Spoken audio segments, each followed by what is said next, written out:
Hey, what's going on? Welcome Hello. to Bass Podcast, episode what I think is now 10. I think it's 10. How about that? We 10. made it. All 10 fingers, all of them. Count them. Yeah, dude, we're really excited today. We've got a special guest with us today. Carson, you want to tell him? Yeah, we've got Mr. Dave Hartley from War on Drugs and Nightlands. Nightlands, yeah. Grammy Award winning bass player. Dang. And then songwriter for Nightlands. Yep. Did you engineer Nightlands stuff too and mix it? Yeah. Man.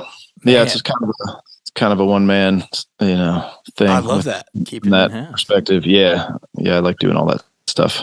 We will definitely jump into that later because I've been listening to that kind of on repeat for the week because Awesome. Your latest album is just so freaking good. And I was phenomenal. listening to it too, being like, this doesn't sound like a one man record. This doesn't sound like it's polished. It sounds, I don't know, the opposite of rushed. It just sounds great. Well, thank you. Yeah, man. We have a criticism on this that like I freak out like every time we interview people that I love, and I'm like, "Hey, welcome to the podcast. Okay, what's your social security number?" Like, right? He just skips any, like, how are you? Yeah. Hey, let's do it. I love it. So, It's I mean, that's how are you? Yeah, How's let's it back going? up. How's How your are day you? going?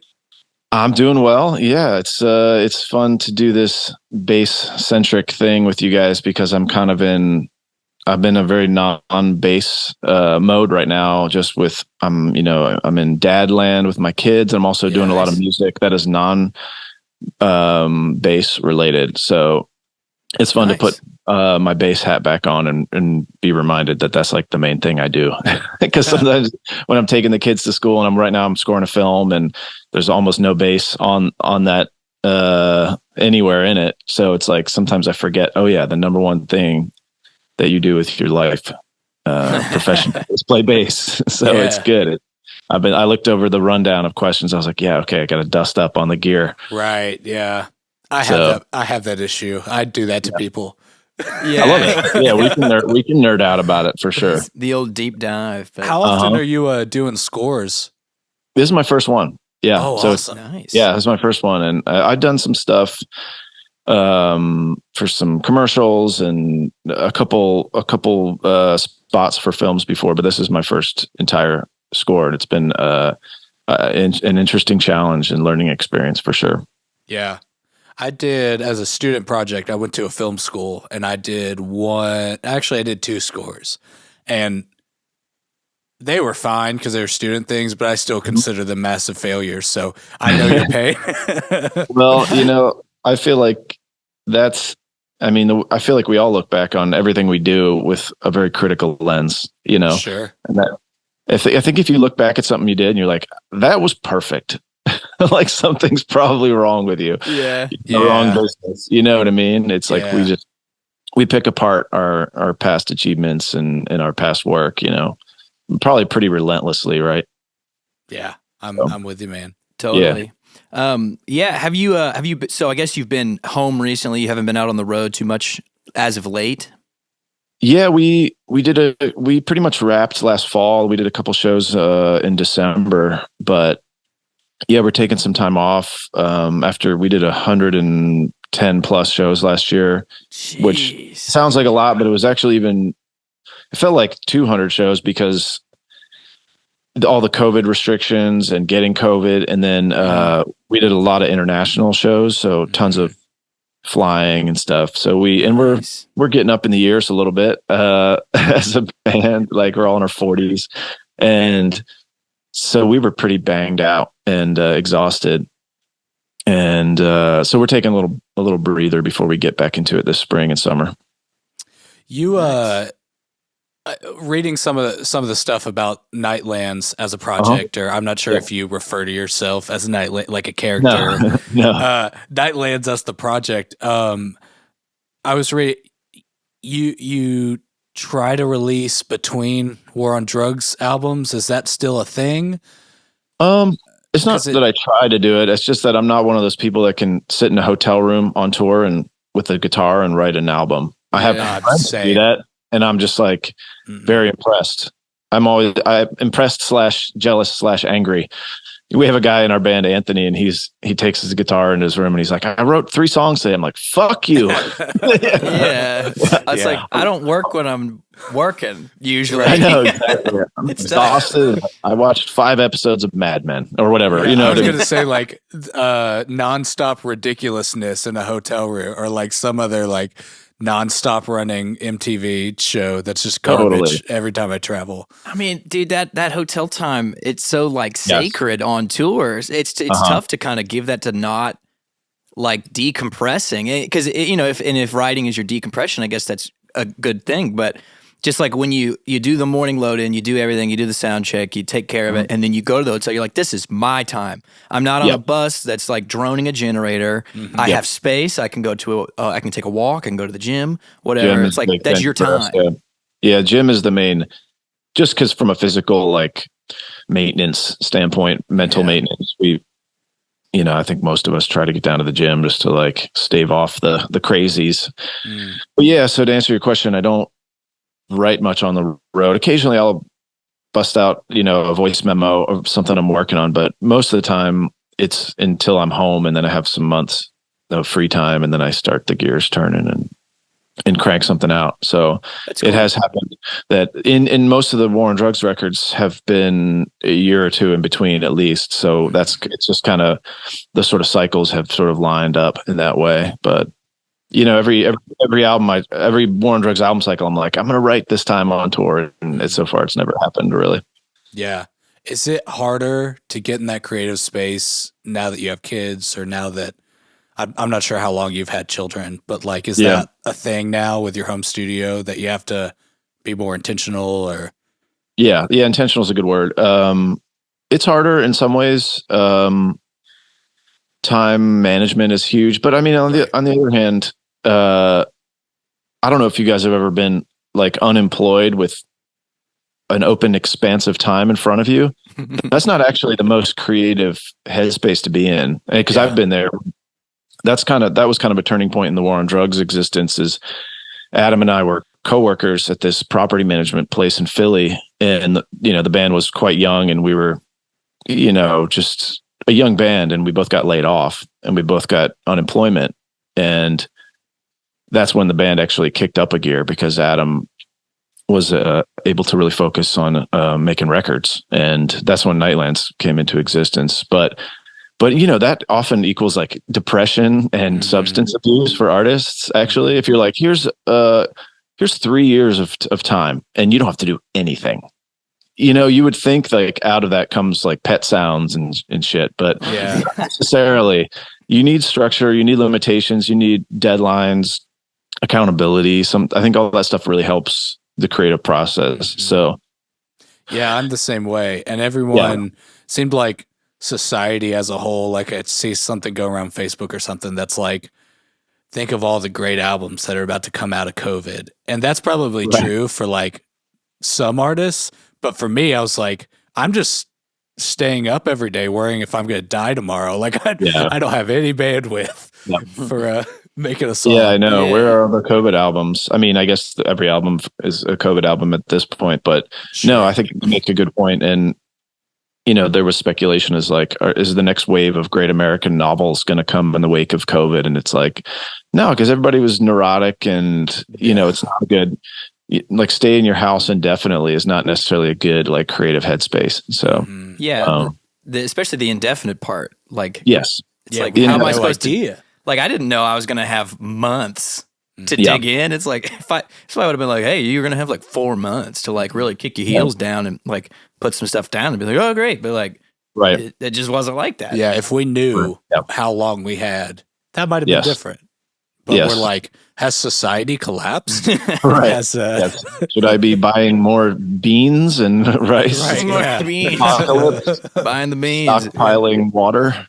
Dried beans, Dried beans. Remember the dried beans phase? I guess that's funny. I guess that kind of gets into my next thought of was COVID an opportunity for you in your gear hunt? I saw a lot of realms that like people stress sold things. Did you accidentally sell something, or did you take the opportunity and be like, oh dude, somebody's selling this for like a deal. Like I'm grabbing. I didn't sell anything. That's for sure. Nice. I mean, it's tricky because I have a 4-year-old and we had another kid during COVID. We bought a house and I built this studio. So I definitely was not downsizing, collecting. Yeah, but not, more just like putting down roots here. We moved down to Asheville. Cool. Where we bought a house and I built this studio and made some records. Laced through that all was, yes, the crippling paranoia that you referenced, but but we were also making albums and buying gear for sure. Always. Do you guys, are you guys separated across, like, I know you started out as like a Philly thing. Are you guys now pretty spread out? Pretty scattered. Yeah. Okay. We have a couple in LA. We got a guy in Ohio. I'm down here in North Carolina. There's only a couple in Philly now. So that probably made it semi easier because you're kind of used to a spread out, or, navigating that artistically. I don't know. Yeah, it was interesting because historically Adam loves to get everybody in a room or get groups of people in a room. He loves to like make little combos and summon us to LA or wherever. And that's really fun. But this was the first time where we embraced remote recording ever, really. I think there was a bias against remote recording. This idea that we couldn't really capture magic if we weren't in the same room. And it was really fun for me to do some of these bass lines remotely. Cause I love to just sit. You guys can relate to this, but there's an obsession with bass, specifically with the control room recording, which is really fun. And I kind of came of age in this, era where you'd put the drums in the live room, do some takes, and then the bass would be in the control room. And it becomes kind of a performance. Everybody likes to watch you because you're just sitting right there by the desk. And that's really fun. But I'm not sure that it always gets the best results because you start performing for the people in the room instead of for the song. So I love just sitting in my studio, just dialing in a bass line. Yeah. And I've done a lot of stuff like that since the pandemic. The pandemic has been very fruitful for the, remote recording thing, which was obviously already happening, but now it's really, it's the norm now. Yeah. Are you the type of guy that likes to workshop for a while? Like would you take hours workshopping this line? Like I'm talking hundreds of takes. Like, are you that kind of guy that enjoys that process? Sometimes it depends. Nice. There's a I Don't Want to Wait, which is on the new Drugs record, which that's a bass line that like I basically composed over a few days, That's awesome. We just, Adam sent it to me and he was like, I want like sometimes he really is like, I want like a prominent bass part on the song. And by the way, sometimes he writes the bass part. There's a couple of bass lines in our catalog that I get credit for. People are like, wow, that's an incredible bass line. Like Adam wrote it. He told me exactly what to play, like in no uncertain terms. There's a couple like that. He's got such a head for melody across different instruments. But yeah, there's also some stuff that where the first or second take is just has this spontaneity or tentativeness, which is something I don't think people talk enough about in music. I think tentativeness can be something really good. You don't always want everything to be like completely confident and mastered because maybe that's not the emotion of the tune. Maybe the song is more delicate and you want a tentative part where you're like not exactly sure what the next chord is going to be. So you're sort of, listening really hard, and that's like an awesome emotion to convey. So sometimes you do that you capture that on the first or second take, and from there it's diminishing returns and you just sound too confident or it sounds too clever or something like that. But so it varies from song to song. Yeah. How were you guys doing the remote recording thing? Was it like Dropbox back and forth, or was it some weird like streaming Zoom thing? No, we've never done anything like that. I know you can. I know that technology is out there, and there's like screen sharing, and there's some software where you can essentially do virtual sessions. Seems complicated. Yeah, sounds complicated for me. Yeah, we just do Dropbox. Yeah, cool, just nice. Old school. Yeah, old school. I was very lucky. I play for an artist named Abby Hamilton, and we've been waiting. You know, all the stuff was finally aligning. We're going into studio working with my friend Dwayne Lundy, who we've had on the podcast, who's an insanely great producer. And I packed up the car and I was driving, and I'm going to the studio to finally do the parts that I've been practicing, whatever. And in the car, I get the call that starts like, "Hey man, just so you know, I have COVID." Oh no. And it's like, it's one of those moments that you've been waiting on forever. And I was able to just go, they were so nice and gracious that I just went in my little bedroom studio, plugged into my Apollo, and it was great. Yeah. But, I got to experience that first remote recording thing kind of by force. Because they could have thrown a rock and hit a bass player as good as me. It's just the difference in, I'd put my time in the band right then, and I was just thankful I could do it. But that's awesome.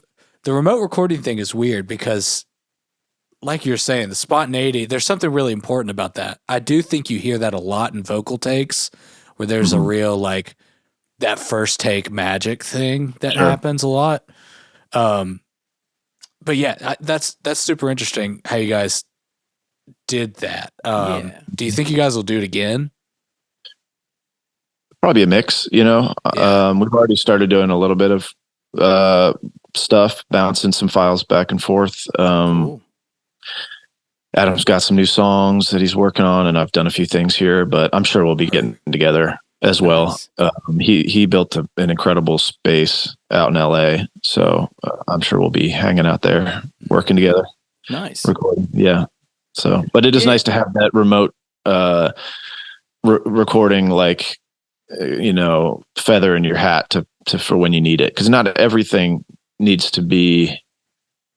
I think there's just fallacy in music that I've been rolling around in my head for the last few years. Like when you're young and you're starting music, you feel like everything good has to be created in this lightning strike of inspiration. Like your girlfriend just dumped you, and then you sit under a tree and a rainbow appears, and then this lyric pops into your head, and then you find your guitar and you record it. And it's maybe that happens once in a while, but most of this is hard work and just kind of showing up and just doing the work every day, and punctuated by these maybe cosmic moments, but a lot of it is just craftsmanship and work and taking pride in the way you do things, and kind of a little bit the boring shit. Right. So I feel like remote recording kind of falls into that, where it's just practical, and it's just, you can do good work. You can do more work. You can put more hours in. Sometimes you just need more time to work on something. So and your time too. That's the difference. It's your time. My time and my kids' time, it's I don't always have the luxury of flying out to LA for a few weeks, even though it's really fun and it's great to see my friends. But sometimes the kids need to go to summer camp or whatever, and they need dad to drop them off. And I can clock in at 8 p.m. in my studio and work for a few hours. So yeah, that's awesome. Well, I think that's a decent little bit of a slope to get us into maybe what's your at-home gear go-to right now? Even if maybe it's for just a demo a part, maybe it's for to cut a part for the record. What do you what's your go-to? I'm gonna start here as far as signal chain.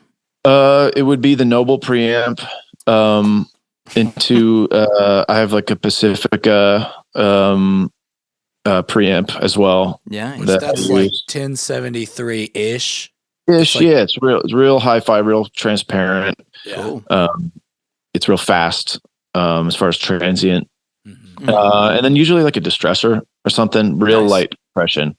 I try to be really gentle with the compression, just because specifically with basses will often be compressed 4 or 5 times between the time you play it and the time people hear it, you know? Yeah. So I try to be gentle with the first pass because it will be compressed by the engineer both on the track and in the mix bus, and then mastering, and maybe sometimes twice or three times in any one of those stages.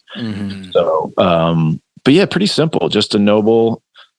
But I do bounce around with DIs. I have this Ready Tube DI that I was using for years. All the Drugs stuff on the last record was the Ready Tube. Nice. I think that's how you say it, right? Yeah. Which is actually the same designer, I think, as the Pacifica. It's A Designs. A Designs, yeah, they make great stuff. I've done a ton of stuff with the Sans amp. I mean, that's probably my most used piece of gear in my life. Which one is it? It's like a 90s the black one, first generation black Sans amp Stomp box. Nice. Cool. Which I absolutely love, and I actually recently went back to that for live. I've used a million DIs live. I'm always our front house guys just like laugh at me because I'm like, I'm gonna switch over to this one tonight. But Dark Glass makes killer DIs. I've used a bunch of those. I have one actually. I pulled some pedals out. People can't see these, but there's this Alpha Omega DI that I love that Dark Glass makes. Then Walrus Audio makes this killer DI called the Badwater that I love. And JHS makes this color box that is more of a guitar pedal. It has kind of like a Neve channel strip sort of character to it, but you can get really wild tone and fuzz with this thing. It clips like the console-y thing. It clips easily too. Yeah, I mean it's more if you want to get that like almost tactile sort of top end with like fuzzy clippy sound, like that Jimmy Page right into the desk sort of sound, or Lindsey Buckingham right into the desk sort of sound. But it's really good for bass as well because it has this EQ on it. That's fun. But the only thing that's interesting about that one is that like it clips. It's like, I don't know if this was a compressor or whatever. It's like it clips like that. It's not necessarily like a gradual tubey, whatever. It's like you hit it and it's like boom. Yeah, brick wall. Yep. Yeah.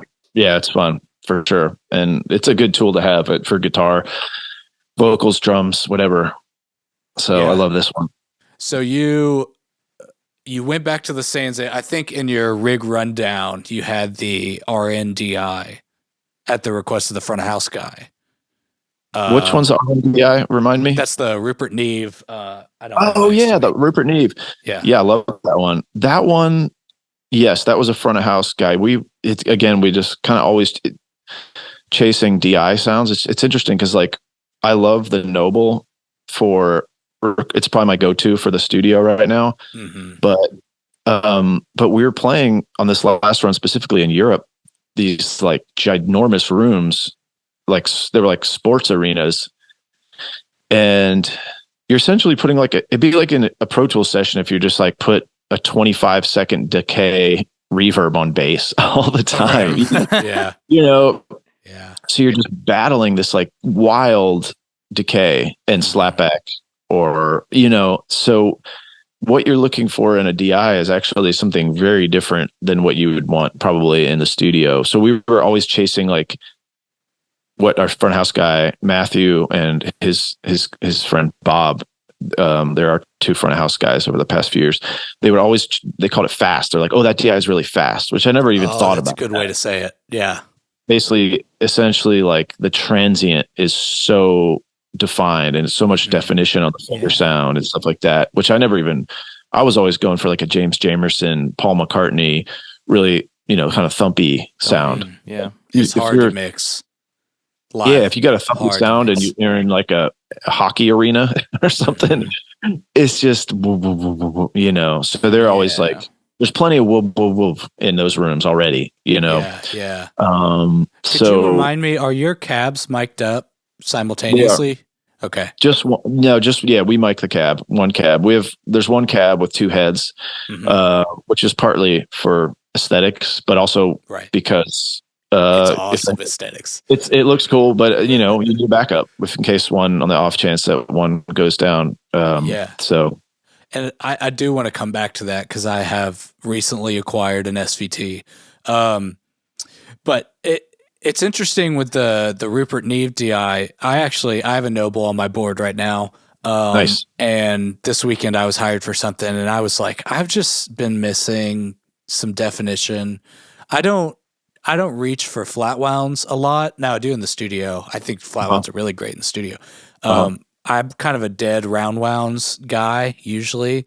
And I feel like that plus the Noble, for me, especially when I'm using in-ears, it gets kind of hard to hear the definition or whatever. And I end up maybe overusing EQ or something else to compensate. And so I just I'm not going to use an EQ or anything this weekend. I'm going to do the Rupert Neve DI. And I was very, very pleasantly surprised at how much I liked it. Oh, cool. It's funny how back and forth, but interesting enough, I had Jack from Noble mod my Noble because I would never use the high pass filter. Because some guys, it rolls off way too high to me. I agree. But then people would juice the bass. Oh, yeah. Gives you a key curve or something. Yeah. And it would kind of run it a little bit more. When you're really, almost maximum bass, it kind of does. Oh, that's interesting. Overdrive isn't maybe the right word, but it does something to it. That's cool. I gotta try that. Yeah. Sauce. Sauce, yeah. I had him mod it to that. The high pass filter was at 60 hertz. So it's just the woofy part. And so I almost leave it engaged all the time now. Oh, that's cool. It feels kind of like a cab. Because that's what, your cab's just going to roll that off too. And I found it made the Noble a lot more, I don't know. I was into it for a lot longer because of that, especially if I'm in a room that's really boomy, like you said, or maybe the front of house guy, I don't feel like he's being as attentive to the low end as he should. I'll just click that on, the whole room tightens up, and it is great. Suddenly you can hear yourself. But that's got the mod. Dig it. I know. Yeah. Just to hit them up. I'm super into the direct console sound that I have a 1073, rip-off like everybody has, or I should say rip-off. It's great. It's a clone. Clone. Yeah. The nice term. And I love going straight into it with my bass. I think that might be my next thing, is to try to figure out some legit pedal board situation with a 1073 in it. Yeah. I don't know. For live, at least. I need that clarity so I can kind of ditch EQ as much as I can. Yeah, I dig that. I would. Sounds like a worthy dragon to chase for sure. Let me know what you find. Yeah, I know. It really never does. You it's think you settled on something, and then you get an itch, and you start tweaking, and you just start changing things up for sure. In a year, I'm going to be like, man, I just really want that tube sound, and then I'll have to wait half a year for another Noble. Yeah, just don't sell it. Just don't get rid of it. We're gonna be collectors, right? That's never sell anything. It's a lesson I've learned. Are you a rebuyer as well from the things you have regretted selling? Do you? Well, I haven't sold that much. I think I bought 5 Sans amps in my time. Right. Yeah. I still have my original one. It's oh my God, it's beat to shit. It's so that thing has thousands of shows on it. And that's awesome. That's awesome. Yeah. I mean, I wish I don't have it now because it's on my pedal board in storage in LA, but it's, that thing has a lot of miles on it. And I don't sell much stuff because the few things I've sold, I'm just like, I shouldn't have sold that. Yes, every time. Every time. It's crazy. I mean, I'm sure there'll comes a day. I mean, and actually that I do trade a lot of gear. There's a killer music store here in Asheville I'll just take stuff down and see what they have and we'll swap stuff. But yeah, I mean, most of the time I regret selling it. And it's partly because values and prices have gone apeshit lately. Yeah, I sold my Tascam 388, those consoles with the integrated 1/4-inch tape. Oh, right, sure, yeah. Yeah, they're awesome. They're really cool. I made my first 2 Nightlands records on this machine, and then when we were moving to Asheville, I was like, this thing's so heavy. it needs a lot of maintenance. I don't use it that much anymore. And I sold it to a buddy for like $800 or something. And those things are outrageously valuable a few years later. So anyway. And when you mix in the box and that tape thing, you notice, oh, this stretched time a little bit. Oh, it's not very grid friendly. Yeah. I mean, I could talk at length about the things I like about that machine or tape in general, although I don't use tape anymore very much. But I just think vari speed it's kind of the one thing that I know that Pro Tools you can vary speed, and I do actually. I vary speed quite a bit with Pro Tools, but just having a switch, like you can literally be sitting there recording, you're not looking at a screen, you're playing stuff, you just flip a switch on the machine, all of a sudden it slows way down, and you just like sounds underwater. And you have this whole new perspective on the track, and then you can track on that a little bit, speed it back up. Is that what vary speed means when you're like manipulating it like you would a tape machine? Or yeah, I mean that's literally what's called on my 388. I still call it my 388. I haven't owned it for years. But yeah, there's a vary speed in Pro Tools as well, which I use all the time. It's just not nearly as smooth, and you get digital artifacts and stuff. There's a different character to it for sure, but I still use it. And it's, just because, and I just, maybe someday I'll get back into the tape, but for my life right now, it's not very practical. Totally. Yeah. Well, I say we keep rolling with the gear. Let's talk basses. Yeah. Let's talk flavors. Let me ask you this. What's something that you've got your eye on? Like, what's the last thing that you thought, oh, dude, if I walk in the store and it's on the shelf, I'm leaving with it? Definitely a Hollowbody of some kind. Oh, cool. Probably either a Hofner. I don't own a Hofner for some reason, even though I've played a lot of Hofner on record, or at least 2 records ago. Deeper Understanding. We recorded a lot of that at Boulevard in LA, which is this cool studio that recently closed, unfortunately. But the guy Clay who owned that place was like a Beatle fanatic, like mega Beatle head, and he had everything he had would be like period specific to various Beatles stuff, and he had like a 66 or 65 Hofner. It was exactly like Paul's. Oh, that's cool. And oh my god, it was so good. Played that on a bunch of stuff. There's also a bass have you guys seen the it's an H22 by Harmony. It's like a 60s 70s. They were kind of junky and really cheap. They're these big hollow body basses, but people are hip to them now because they're very pricey. If I saw an H22 in a music store, I'd probably just grab it. So you're into like just that whole vintage hollow body, big woofy, boomy, cool thing, or it's maybe not in your arsenal yet. I just don't have it, and they just record really well. I've noticed that my experience with hollow bodies, if you get, the Guild has I think it's called a Starfire. Yeah, is the hollow body that Guild makes. They're remaking it too, and apparently they're really nice still. Yeah. Oh, I should check that out. Something about them. They record. I mainly like when you get up past the like 9th fret, even on the D and G string, that gets pretty thin usually on most electric basses, and it's almost like bassier. It sings.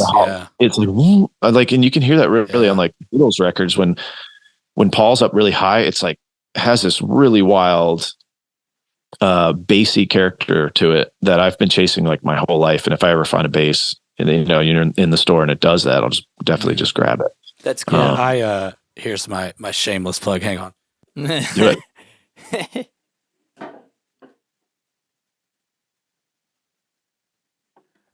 I got one of these the other day. It's a 60s K. It's like 5.9. I don't know. It's like a catalog bass.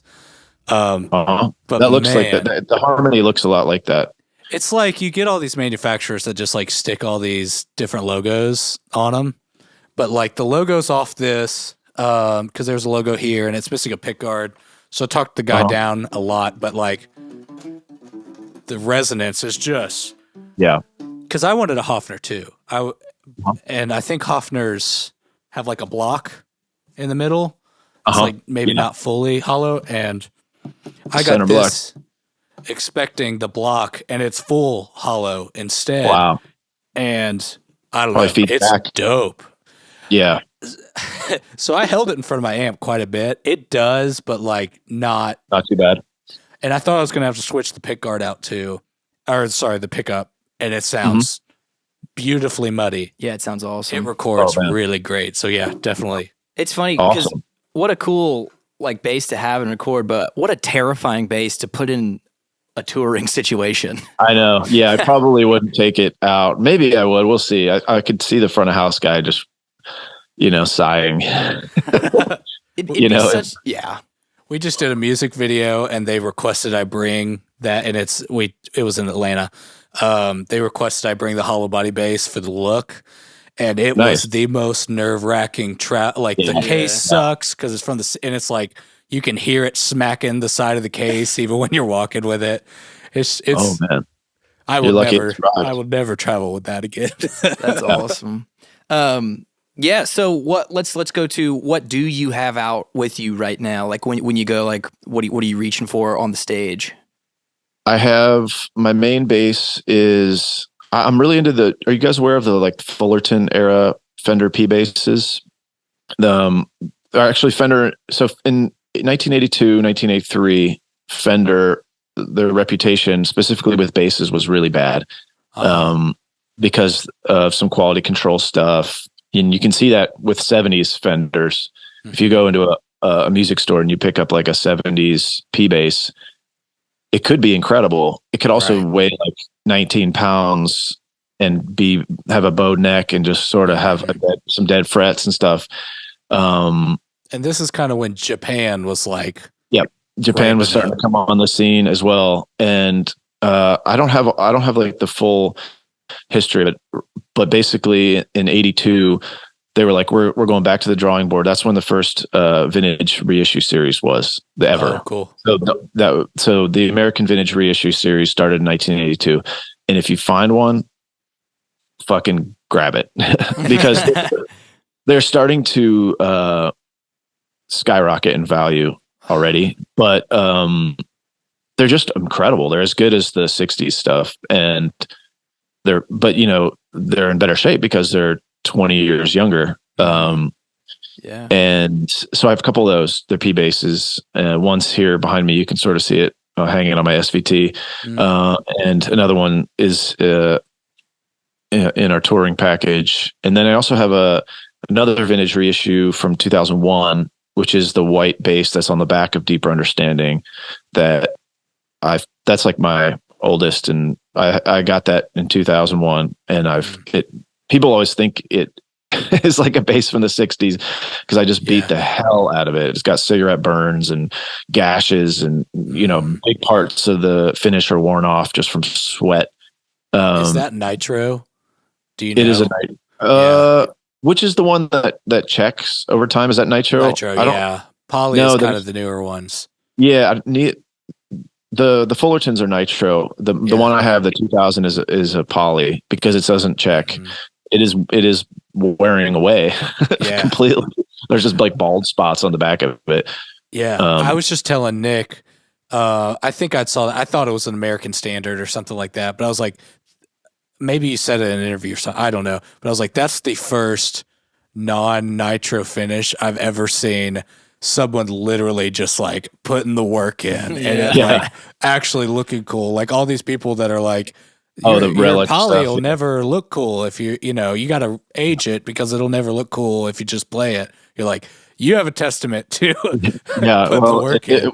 It was definitely a hard road for it. And one thing I've learned is that the festival gigs count for like 100 gigs in a club or because the sun and then the sweat, and the extreme temperature changes of playing, especially earlier in the Drugs crew, we're playing like early afternoon festival slots.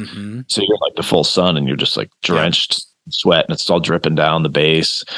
And then, it gets grime all over it. So I think all those festivals we did really beat that bass up. It needs some work. I think I want to bring that back as my like number one. For whatever reason, it's light as a feather. I mean, which is the best. I think if you pick up a P bass or a bass in general, and you're like, oh my God, this is so light. Yeah, that's just a good sign. it's a good sign for your back, but also just tonally, it's a good sign. This thing's really light, but the frets are starting. I mean, again, the frets are almost worn off. It's like they're like micro frets. That's awesome. So it's that's my other one. I have a fretless that I play live as well, which is a Fender. It's actually a Tony Franklin signature. It's like it's like a black pick guard, black body, and then rosewood fingerboard. So it's like black. It looks really cool. There's no fret lines on it, which has forced me to become better with my intonation, which has been a journey. Trying to think if there's a fourth bass that I travel with. That fretless comment's really important too, because I saw you guys last year in Louisville, Kentucky, and cool. I'm not going to say there was no face light used, but there was almost no face light used the whole night, which was so cool. But you were playing in the dark. I mean, you're all backlit all the time. Yep. On this tour, at least. Yep. Moody. Yeah. Moody lights, vibey. And sometimes there's a couple tracks like Thinking of a Place, which we often play towards the end of the set. Mm-hmm. That's like fretless, and it's got it's pretty minimal line, but there's a couple big fills. And our LD lighting director, Ben, sometimes he'll just like black the stage out. And I'm like, dude, I cannot see the frets. And he will talk later and we'll joke about it. But I've had to use my ears, or like sometimes I'm literally like putting my head down trying to find, because I'm up high on some of those. So when you're up higher on the fretboard with a fretless, the degree of error is, those notes come faster. Yeah, they come faster. So yeah, anyway. Dude, that what's funny is my wife was telling me before this, she said, are you going to tell him how many times you looked at me and said, I think this is the best show I've ever seen? And I said yes. Legitimately. Awesome. Might have been the best live show I have ever seen in my entire from the lighting design to, you guys were pretty COVID conscious, and so you had no opener, and so you walked out and played freaking 3 hours. Yeah, and like just went for it. It was awesome. Yeah, that'll go down as the best show I didn't see. Yeah, I'm kicking myself for not going up there. I asked a lot of people. I was like, you guys got to go with me. You guys got to go with me. This is going to be so good. And it absolutely was. Especially, that's awesome. This is random. The way geeking out about your lighting designer, I did a little bit of light design at a place I worked for a while, but it's like he was using, it was like layers, almost like walls of light. And it reminds me of like Star Wars, like the prequels where he's like, it's like the blue wall, and he can't like walk across the wall because like Darth Maul and whatever the other dude's name. And he can't walk. Right. But it was like layers passing in and out over the whole time. It was so beautiful. And then he's a genius. Ben Silverstein, got to shout him out. He's a real. He's been with us for a long time, and he just is so responsive to the music, and it's just has become this really fruitful symbiotic relationship where he just gets inside the music with us and reacts, and it's amazing. I'm really pleased to hear you say that. Yeah, dude, I was geeking out really from everything, but like the lighting design blew me away, and the front of house mix. He's got all the SSL stuff back there. It sounds so clear. I keep earplugs in my pocket like all the time. I'm that guy. Sure. And I took my earplugs out on the second song and was like, this is like perfect mix territory. Oh, awesome. He's pleasing to listen to. And then there's that one song, I don't remember which one it is, but the drummer, Charlie, is that his name? Yep, Charlie Hall. He's you've got like a stereo mic on the hi-hat, and so he's doing this number. And then like front of house dude freaking hits the spread knob like in the middle of it. And it's like it zooms to the back of the PA and it's behind you. And I'm like, am I the only one here that this is amazing? Awesome. It's like Dolby Atmos. Absolutely. It was so cool. That's awesome. Was that at Old Foresters? Old Foresters. Nice. That was a fun one. I remember that show. Fun video. Yeah, it was raining too. So my record got drenched, but it happens. That's awesome. The memory all over it, That's right. You'll remember it when you see it warped in your collection. Yeah. Jumping back to the SVT thing. So I recently got an SVT, and so now you have to go through the man, this sucks to carry. Man, this is really fragile. All the great things that come with cool tone. Have you learned anything about caring for them, or how to get around some of the fussiness, or what that looks like for you? My advice is to not travel with an old SVT, which is, I hate to say that. I mean, you can see my 73 is right behind me because it has been retired from the road. Nice. I have two of those.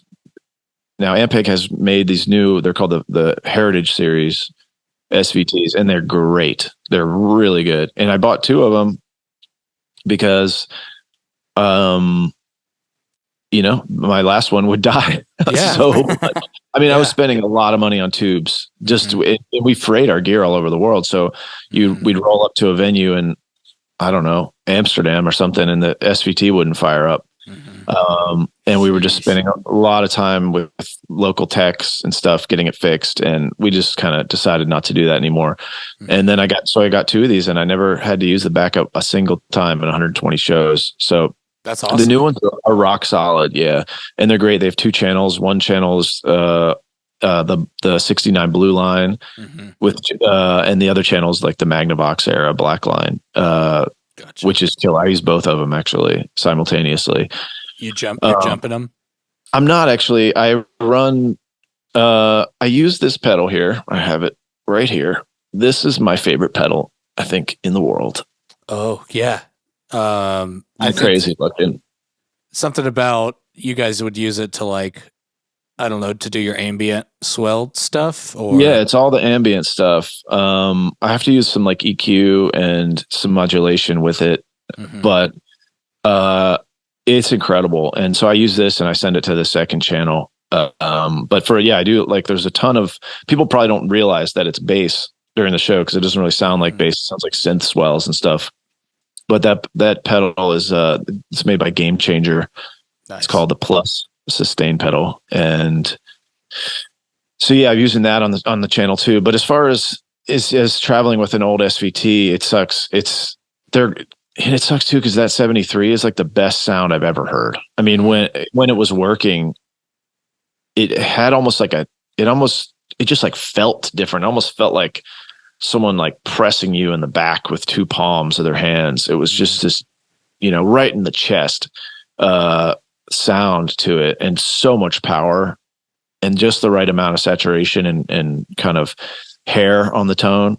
But you can only retube an amp so many times on tour before, and the Heritage is right there with it. It's really good. So it's awesome to hear too that it hasn't, at least if you're going to carry that weight, that it be reliable, Totally. Really reliable. And of course we've discussed so many, there's a lot of bands that don't have amps anymore at all. True. I mean, there's bands that don't have guitars either, but, right, sure. But even there's bands that have a bunch of guitars and then they're using Kempers or whatever, or their amps are in boxes somewhere off stage. Yeah. And we don't want to do that. We've toyed with that idea because it would certainly make our front of house guy probably a little happier because it just adds more element of control from us to our guy Matthew out front. But we just I don't know, there's a purity to it with us for having the amps behind you and being able to hear them and feel them, hitting the backs of your legs or hitting you in the back. It's kind of the magic too, where it's the music we're listening to live right now is a feat of human engineering, where there are things that could go wrong at any second.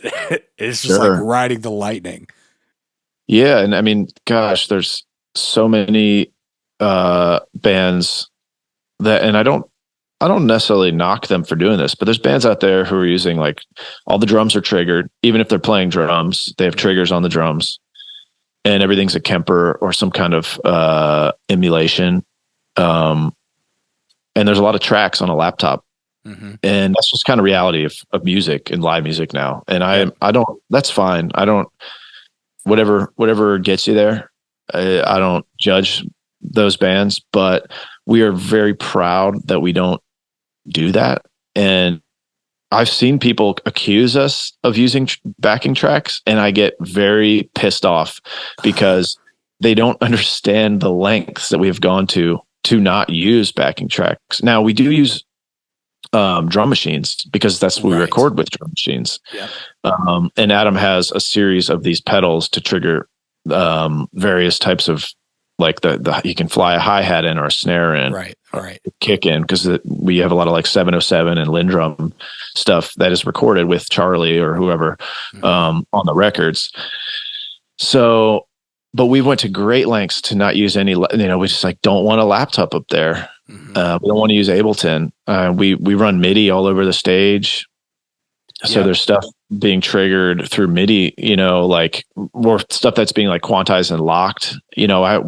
Anthony and I have trem pedals that are that at any time we can hit these trem pedals and they lock to the drum machine. Which is awesome. It's a pretty amazing effect when on that song Victim, when we play it, we can hit those and it's just like and it locks with the tempo of the track, but it's like, no, we're not using a backing track. So I understand why people maybe it's like a compliment that they saw us and like they're using backing tracks. Yeah, don't get pissed off at me. I sat there trying to I thought the acoustic guitar was tracked. Yeah. And I'm watching him play it. And I kept saying, I was like, he's playing it. It sounds tracked. It sounds tracked.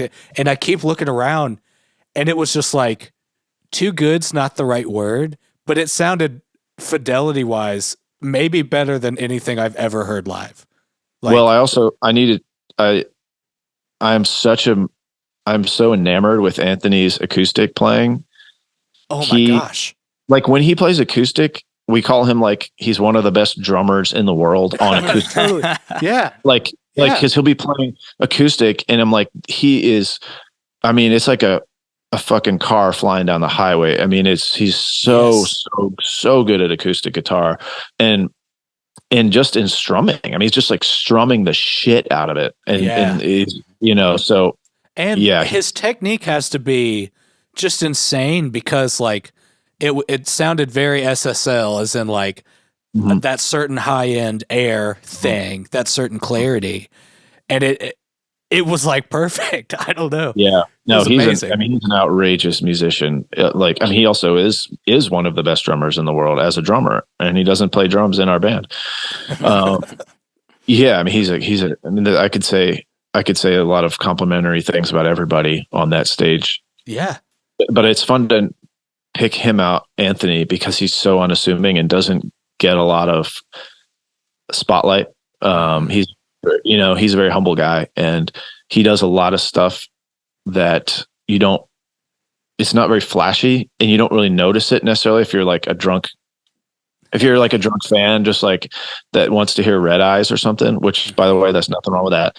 But if you're like a quote unquote casual, Anthony wouldn't be the first person you notice maybe, but he is just an outrageous player, and he does so many little things that like if you were to mute his channels on stage, you would just be like, what's missing? Like there's something that's just not popping anymore. Yeah. It's not locked in. It's like taking away the hi-hat.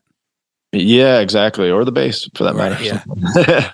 I feel like that's kind of the magic in your band, is that everything is so wonderfully understated. The whole time it's just like, it's just going. It's just rhythmic and it goes and you could sit there and just listen to it and not maybe turn your head on very much. But like I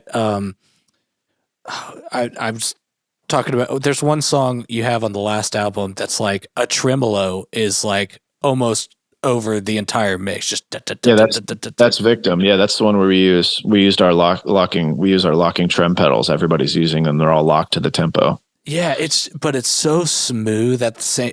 I don't know. There's something about it that doesn't feel like you're taking me like this the whole time, like in a bad way. For sure. It's just such a tasteful use of color and effects. It seems like it paints the whole band. Oh, that's awesome. Thank you. Yeah. Before a lot of that is, just wanted to comment on that. I think that's the krautrock influence on the band, because I think a lot of times you'll see people be like Springsteen inflected rock band or something, or people will point out like the Dylan influence or the Springsteen influence or Neil Young or something. And that's all in there, no doubt. Like we're huge acolytes of those artists, but it's kind of like half that and half krautrock. Yeah. You know, the krautrock thing is like you hold a groove and you do not embellish it at times. You know, like that's like the whole thing is you get into the right lane and you're going 65 and you hit cruise control and you do not touch the accelerator or the brake. And it's like it's sort of a hypnotic thing. And that's a huge part of that. That's not something that those other artists do. It takes so much discipline too.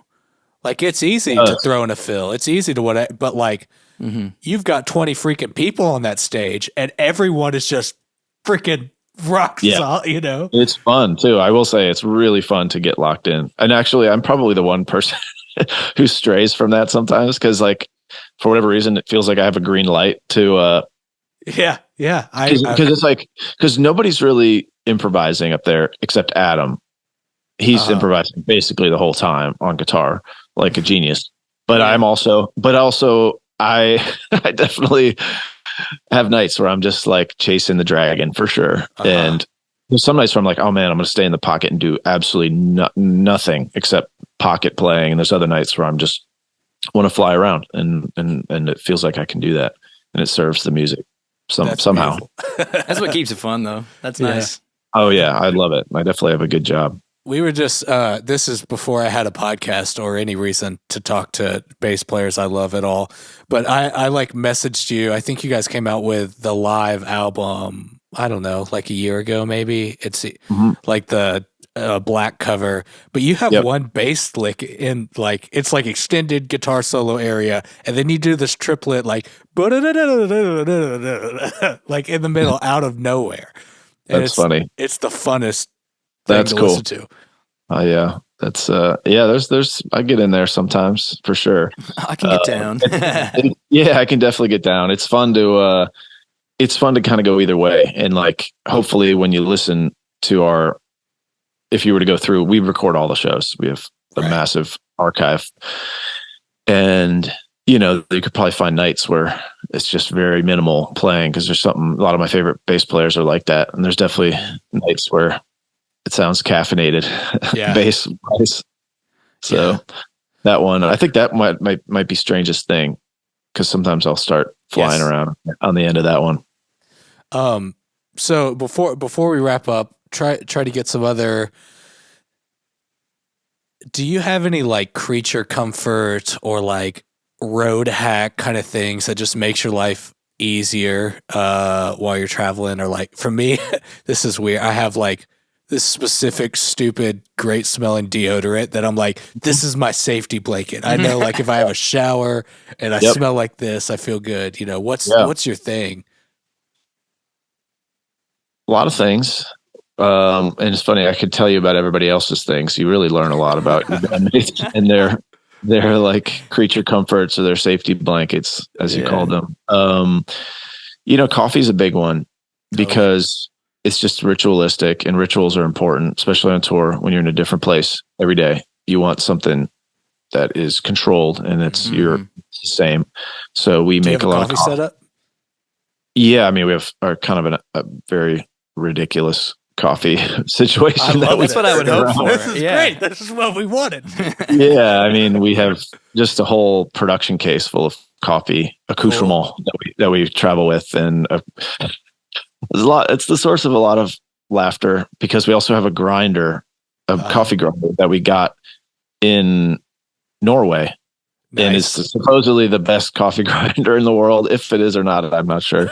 But of course, it runs on 220 power. Right. So I was about to say how you power have a step down transformer to use our frou coffee maker or coffee grinder.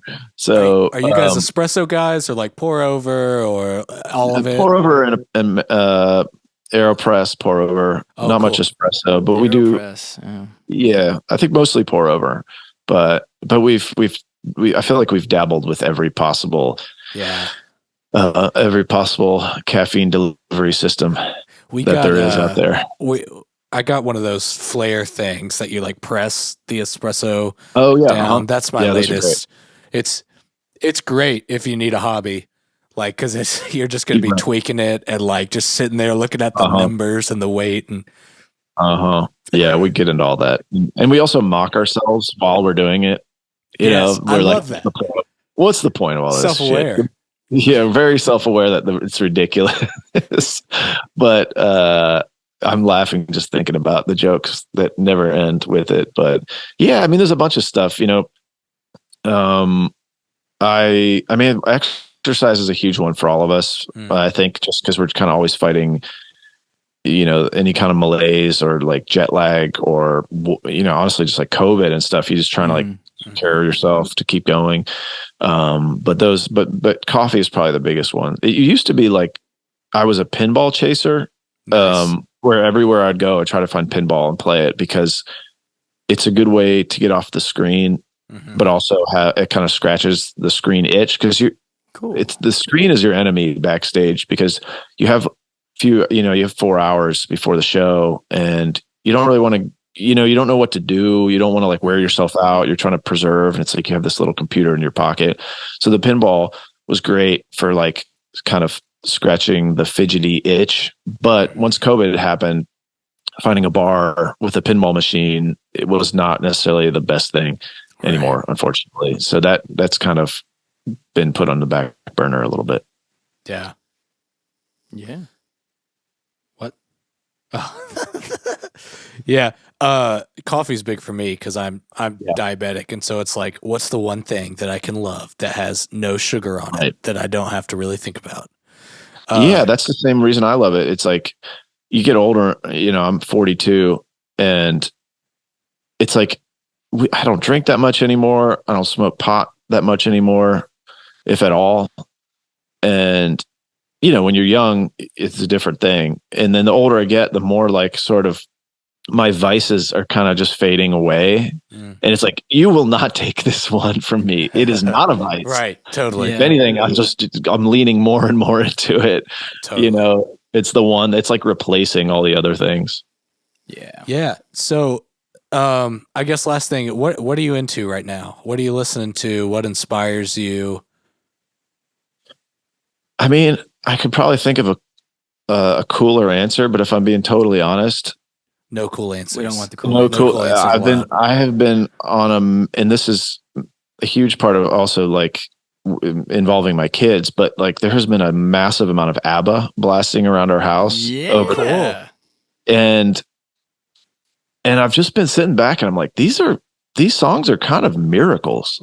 I mean, as far as just from a pop standpoint. And also I love that, you know, this is pre auto-tune, gridded recording. So you hear this stuff and it's just like so miraculously shimmery and poppy and totally agree.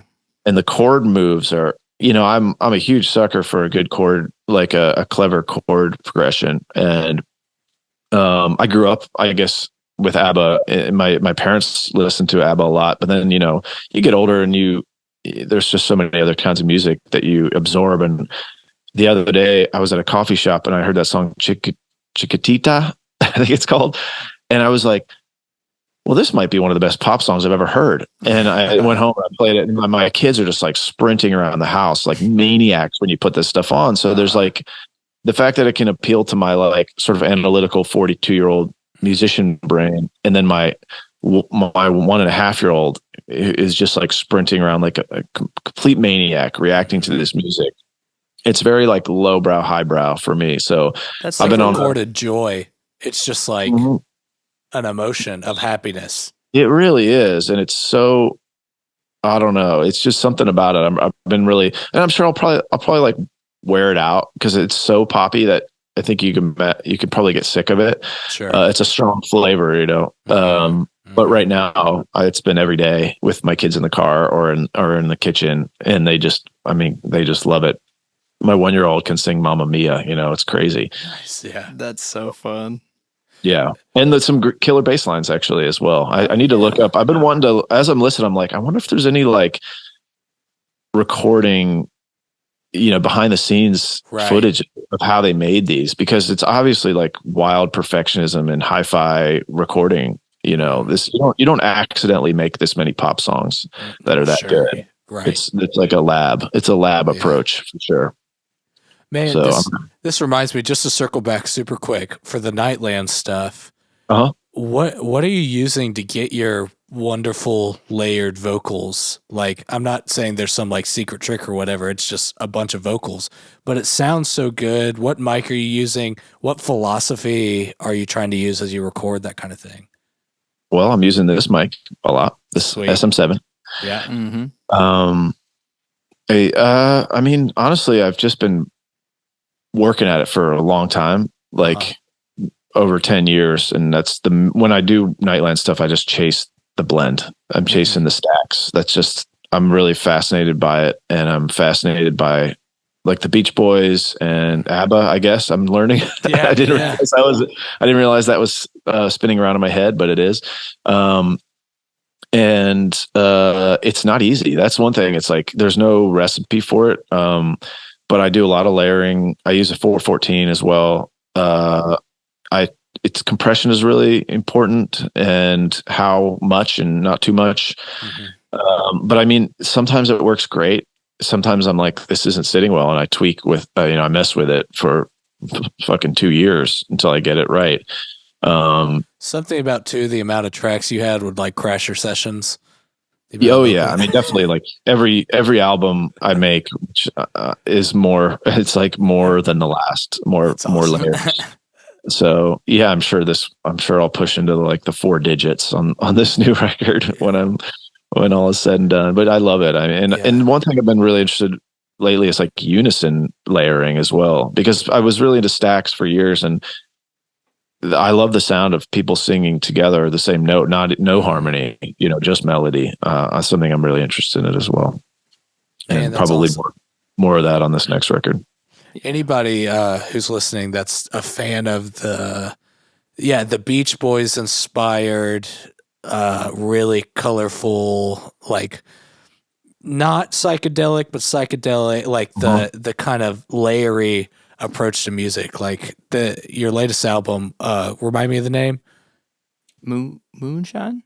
It's called Moonshine. Yeah. I spaced on that for a second. Yeah. Moonshine is great. And thank you. Yeah, it was really awesome. Underappreciated, because I listened to it and I'm like, this is not a bass player gets a vacation, makes a side project kind of like, this is a real artistic, vulnerable statement. So it's awesome. Yeah, I pour a lot of myself into it, and it's I don't know. I feel lucky that I get to do those, you know, and I'm eager for sure to do another one. Yeah. Sick, man. Well, thank you so much for even it's taking really, the time. A real pleasure. Time to sit down. Yeah, we'll have to have a coffee next time we're in the same place. Heck yeah, man. Come there, do a show. Lexington, Kentucky. You got to make it here. I mean, I'll still drive to Louisville. I say we're in a good place that we're like close to you are. 4 cities that we can basically go to: Nashville, Columbus, Indianapolis, Louisville, Cincinnati, all that. So we'll come say hey. We'll bring you some coffee. Yeah. Whenever Asheville gets too bad and the property prices get even worse, Lexington does not have the infrastructure to get that big. So it's always like housing market underperforms. So I could buy a house when I was like 23. So it's great. I'll keep that in mind. But yeah, we'll have to have a hang. I'm looking forward to it. Next time we play in that zone. Yeah, man. Yeah. And thanks so much. And we'll catch you around. Absolutely. Awesome. Great talking to you guys.